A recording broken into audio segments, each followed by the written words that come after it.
ایک تو جانور کی قربانی ہے نا، ایک ہوتا ہے نفوس کی قربانی، خواہشات کی قربانی۔ میری آپ سے گزارش ہے کہ آپ جانوروں پہ چھری پھیرنے کے ساتھ آپ اس جانور پر بھی کبھی چھری پھیریں۔ یہ اصل میں جو دمبا ہے خواہشات کا، اسے بھی قربان کریں ساتھ۔ حضرت اسماعیل علیہ السلام کو ابراہیم علیہ السلام نے اللہ کے رستے میں قربان کر دیا اور بالکل پکا ارادہ کر لیا۔ یہ اللہ فرماتا ہے کہ پکا ارادہ کر لیا کہ قربان کرنا ہے، پھر تو آگے اللہ نے اپنا انداز تھا جو بچا لیا اور پھر اجر وہی دے دیا۔ اصل میں انسان یہ جانور دے کر ایک عہد کرتا ہے کہ یا اللہ تیری ذات سے مجھے کوئی عزیز نہیں، نہ مال عزیز ہے، نہ دولت عزیز ہے، نہ کوئی چیز عزیز ہے، تو نے مجھے مال کا بس حکم دیا ہے، جب جان کا دے گا تو تلی پہ رکھوں گا۔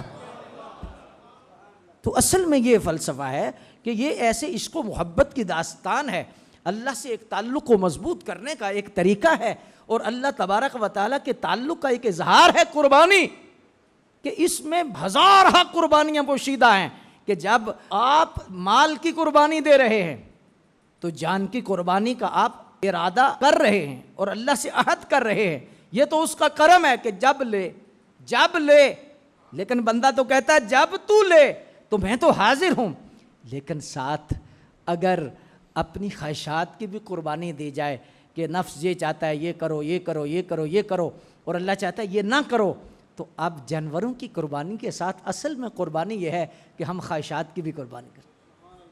اور جب خواہشات کی قربانی کریں گے تو پھر قربانی کے فلسفے تک اور قربانی کی حقیقت تک ہم پہنچیں گے، ورنہ اس سے ہم دور ہی رہیں گے۔ بس پھر وہ ایسا سمجھیں کہ جیسے رسمن چل رہا ہے، کر دیا تو ٹھیک ہے، تو سبحان اللہ۔ حضرت توکل شاہ امبالوی رحمۃ اللہ تعالی علیہ فرماتے ہیں کہ مجھے تو ہر سال جب میں قربانی دیتا ہوں تو میں ایسے ہی سمجھتا ہوں جیسے بیٹا ذبح کر رہا،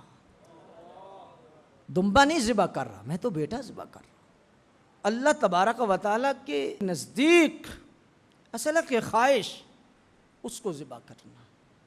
کہ اللہ کے مقابلے میں کوئی نہیں، اللہ کے حکم کے مقابلے میں کوئی چیز نہیں، یہ اصل مسلمان کا جذبہ ہے۔